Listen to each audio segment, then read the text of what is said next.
और मैं वाजिया करना चाहूँगा कि इस गैदरिंग का मकसद क्या है, हमारे क्या मुतालबात हैं, हमारी किस तरह की परेशानियां हैं जिन्हें हम आप तक पहुंचाने की, आपके वसादत से हुक्काम तक पहुंचाने की कोशिश कर रहे हैं।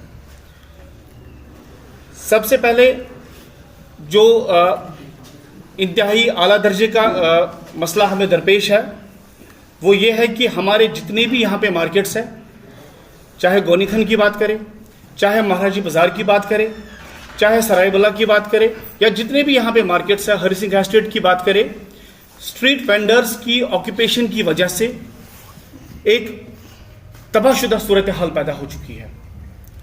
हमारे जो कारोबारी सरगर्मियां हैं वो बड़ी बुरी तरह से मुतासिर हुई है, और मुतासिर इस हद तक हुई है कि अक्सर ताजिर हजरात जो है वो अब ये सोचने पे मजबूर हो गए हैं कि आखिर अपना कारोबार अब आगे चलाए भी या ना चलाए।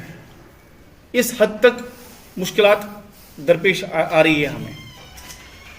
जो मार्केट्स के एंट्री पॉइंट्स हैं, जो एग्जिट पॉइंट्स हैं, वो कंप्लीटली ब्लॉक है। किसी भी तरह से कस्टमर की रसाई दुकानदार तक नहीं है, और दुकानदार बेचारे सुबह से लेकर शाम तक बिल्कुल हाथ पे हाथ धरे बैठे रहते हैं। आप सब इस बात से वाकिफ है कि जिन भी एरियाज का मैंने अभी नाम लिया, यहाँ पे फुटफॉल इतना ज्यादा हुआ करता था, हमारे पास कस्टमर्स की इतनी अच्छी रसाई हुआ करती थी, लेकिन कई सालों से बहुत ज्यादा हम लोग इसमें परेशान हो रहे हैं कि कस्टमर्स हम तक नहीं पहुंच पा रहे हैं, क्योंकि उनको जगह भी नहीं मिलती है अंदर मार्केट्स के अंदर आने की। स्ट्रीट वेंडर्स ने मुकम्मल तौर पर से ये सारा का सारा ऑक्यूपाई किया हुआ है। हमने बहुत कोशिश करी, हम फॉर्मली इनफॉर्मली हर तरह से हमने कोशिश करी कि अथॉरिटीज के पास जाए, उन्हें इस बात से हमने आशना कराया कि हमें ये दरपेश मसाइल है, लेकिन बदकिस्मती से अभी तक इसमें कुछ भी मुमकिन नहीं हो पाया। ग्राउंड लेवल पे हम बिल्कुल कुछ भी नहीं देख रहे हैं। बिल्कुल साफ शफाफ अल्फाज में मैं ये कहना चाहूंगा कि अथॉरिटीज टस से मस नहीं हो रही है, जो इंतहाई बदकिस्मती की बात है। इसके साथ साथ जो एक और मसला हमें दरपेश है, 2 साल कबल बल्कि 2.5 साल कबल स्मार्ट सिटी का प्रोजेक्ट जो है वो यहाँ पे स्टार्ट किया गया। हम सब बड़े खुश हुए, हम सबको बड़ा इस चीज का आस रहा कि अब मार्केट्स की ब्यूटिफिकेशन होगी, कारोबार बढ़ेगा, सब बेहतरी आएगी, सब अच्छा होगा। और हमें इस बात का यकीन दिलाया गया था कि इस चीज को मद्देनजर रखते हुए कि ये कोई रेजिडेंशियल एरियाज नहीं है, मोस्ट इसमें से अक्सर और बेशतर जो है वो कमर्शियल एरियाज है, बिजनेस हब है, जहां पे हमारा रिस्क जिसके ऊपर डिपेंड करता है। इसलिए इसको जल्द से जल्द मुकम्मल करने की कोशिश की जाएगी। लेकिन बदकिस्मती से 2.5 साल का अरसा भी हो गया, लेकिन अभी तक जो स्मार्ट सिटी के प्रोजेक्ट्स हैं उन्हें किसी भी उन्हें कंप्लीशन अभी तक उनकी नहीं हो पाई है। कई चीजें हमें बताई गई, अंडरग्राउंड वायरिंग की जाएगी, बाकी सब चीजें किए जाएंगे, लेकिन ऐसा कुछ भी नहीं हुआ।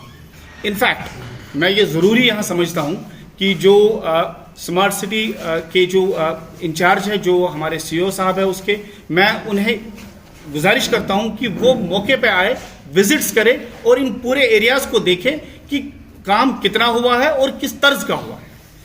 न सिर्फ ये हमारी प्रॉब्लम सिर्फ ये नहीं है कि काम कितना हुआ है, बल्कि काम किस तर्ज का भी हुआ है। मैं एक मामूली सा एग्जांपल आपको दूंगा। कल यहाँ पे एक आग का वाकया एक रोनुमा हुआ गोनीखन मार्केट के बिल्कुल शुरुआत में, स्टार्ट में। अल्लाह का करम है कि ये अर्ली मॉर्निंग का टाइम था, और उस वक्त अभी ये स्ट्रीट वेंडर्स ने ये जगह सारी ऑक्यूपाई नहीं की हुई थी। उसके बावजूद भी जो फायर ब्रिगेड्स है वो पूरा मौके तक नहीं पहुंच पाए, क्योंकि मैं ये समझता हूं कि इसमें जो स्मार्ट सिटी के जो प्लानर्स है उन्होंने कहीं ना कहीं कोई गफलत बरती है कि इन चीजों के लिए उन्होंने जगह ही नहीं रखी है। There is no proper access, उनके पास एक्सेस ही नहीं है उन गाड़ियों के पास कि वो पहुंच पाए उस मौके तक। अगर ये खुदा न खास्ता यही वाकया गोनीकन के बीचों बीच या हमारे किसी भी एडजेसेंट मार्केट के बीचों बीच हुआ होता तो वहां तक फायर ब्रिगेड्स की सर्विसेज नहीं पहुंचती, और मैं आपको बताता हूं कि उसमें इंतहाई दर्जे का लॉस हो जाता। Both life and property would have been affected. इसलिए हमारी गुजारिश है कि वो आए, वो देखे और इस चीज का खुद जायजा ले कि आखिर कितना काम हुआ है और क्या काम हुआ है। और अगर हमें यकीन दिलाया गया था कि इसको जल्द से जल्द मुकम्मल किया जाएगा, अंडरग्राउंड वायरिंग की तो अभी दूर दूर तक कोई बात ही हमें नजर नहीं आती है। आप देखिए, हम ब्यूटिफिकेशन की बात कर रहे थे, हमें ब्यूटिफिकेशन कहा गया था, हमारे बिजनेस को और अरूज मिलता। हम इस उम्मीद से हमने काफी तब सफर भी किया, न सिर्फ गोनीखंड ने बल्कि सभी मार्केट्स ने, महाराजी बाजार हो, अलसफा मार्केट हो, सराय पाइन हो, हजूरी बाग हो, सब ने बहुत ज्यादा सफर किया। हमने पूरा कोऑपरेट किया कि हाँ जी बिल्कुल आप कर लीजिए, आप काम कर लीजिए, हम किसी हद तक इस चीज को बर्दाश्त कर लेंगे, लेकिन आगे जाकर हम सब के लिए बेहतरी होगी। लेकिन ऐसा बिल्कुल भी नहीं हुआ।